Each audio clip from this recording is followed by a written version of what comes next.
네, 이제 다음 주를 또 준비해 봐야 되겠죠. 금요일 마무리 짓는 시간입니다. 위클리 핵심 전략이고요. 한국투자증권의 이다슬 연구원이 연결되어 있습니다. 안녕하십니까? 예, 안녕하세요. 네. 자, 지난 한 달을 돌이켜보게 되면요. 이제 월말로 접어들게 되는데 상승보다는 하락한 날이 더 많았던 것 같습니다. 그에 반해서 글로벌 증시는 또 상승을 하고 있고요. 이것이 뭐 우리가 표현하기엔 디커플링이라는 표현을 많이 쓰지 않습니까? 국내 증시가 이 디커플링 되는 이유, 계속 디커플링이, 그러니까 따로 가는 거죠. 이렇게 되는 현상이 이어질 거라고 보시나요? 예, 일단은 뭐 한국 증시 주변 환경이나 변수들을 살펴보면 뭐 그렇게 우호적인 것들은 별로 찾기가 별로 없는 것으로 좀 보이고 있습니다. 뭐 오늘도 좀 이제 크게 하락하고 있는 가운데 외국인들이 좀 순매도를 하고 있는데요. 이런 모습은 좀 연말과는 좀 매우 좀 다른 양상입니다. 일단 뭐 다음 주 정도의 전망이라면은 아직 디커플링이 마무리 국면이라고 보기는 조금 불확실성이 여전히 크다라고 말씀드리는 게 좋을 것 같고요. 2013년부터 뭐 벵가드 이슈라던가 뭐 이런 이슈들이 좀 자리 잡고 있고, 그리고 사실 최대 뭐 6조까지 최근에 쌓여 있었던 순미 차익 잔고가 좀 고점에서 줄어드는 과정에서 매물이 좀 나올 수 있다는 것도 좀 관심 사항이고요.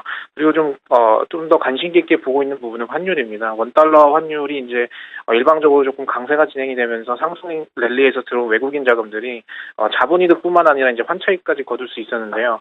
이런 원화 강세가 어느 정도 이제 마무리되고 신정부 출범으로 인해서 뭐 환율 갭에 대한 가능성이 커진다면은 아무래도 이런 수익을 좀 실현시키려는 욕구가 좀 강해지기 때문에 이런 부분에 있어서 당분간은 좀 외국인 수급에 좀 불안한 요인이 좀 이어질 것으로 좀 보고 있습니다.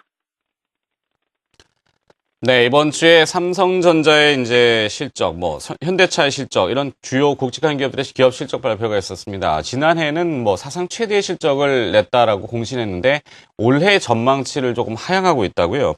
다음 주 주목할 만한 실적 발표 예정 기업과 또 그에 따른 점검, 대응 전략도 함께 좀 부탁드려보죠. 일단은 뭐 국내 기업들뿐만 아니라 이제 글로벌하게 실적 조정이 계속 좀 이어지고 있습니다. 우리나라 같은 경우에도 뭐 GDP도 그랬었고요. 그리고 뭐 현대차 같은 경우에도 뭐 연간으로는 실적이 좋았지만은 4분기만 보면 좀 예상보다 좀 부진한 모습이 이어졌습니다.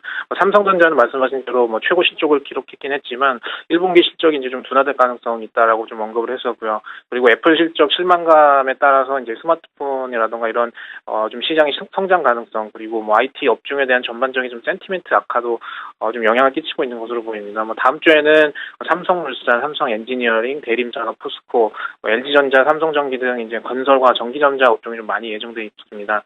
춘절이나 이제 글로벌 유동성을 좀 감안한다면은 뭐 경기 민감주에 대한 관심도 좀 필요할 것이다라고 말할 수는 있겠지만, 외국인 수급이 좀 안정되기 전까지는 좀 환율의 방향성과 좀 더불어서 좀 시간이 필요할 것으로 보이고 있습니다. 그래서 당분간 좀 실적 시즌이 지나가면서 좀 관망세가 지속적으로 좀 나타날 수 있다라는 점을 감안을 하면 방어주 비중도 어느 정도 담는 것이 좋을 것 같습니다. 네, 이번 주에도 여러 가지 변수 때문에 시장이 많이 영향을 받았습니다. 다음 주에 주목해 봐야 할 글로벌 이슈는 어떤 것들이 있습니까? 예, 다음 주에는 뭐 국내외로 여러 가지 경제 지표들이 좀 집중되어 있습니다.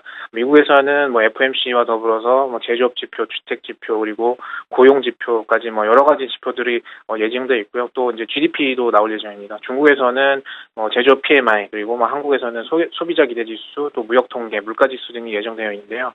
미국의 경우에는 뭐 증시 전반적인 흐름이 좀 양호하게 이어지고 있긴 하지만 경제 서프라이즈 지수가 이제 최근에 좀 하락하는 양상이 좀 나타나고 있습니다.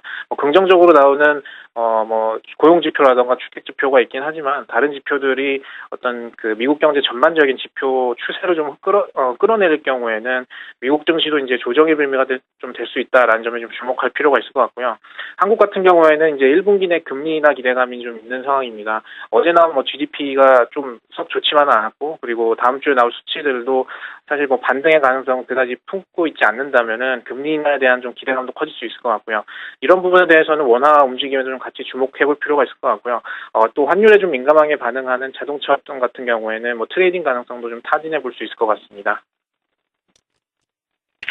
네, 다음 주 이제 1월 마지막 주 아니겠습니까? 마지막 주에 전망은 어떻게 하고 계시고요? 그에 따른 전략도 함께 마무리 부탁드리겠습니다.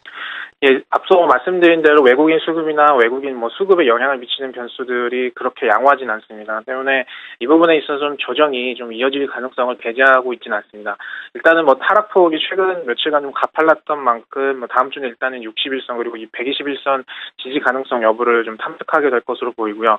춘절 기대감이나 중국 재고 리스토킹에 따른 소재나 산업재해도 긍정적인 영향을 미칠 수 있긴 하지만 좀 조심스러운 센티멘트가 있는 만큼 방어주도 같이 담아가는 바벨 전략이 좀 유효한 것으로 보이고요.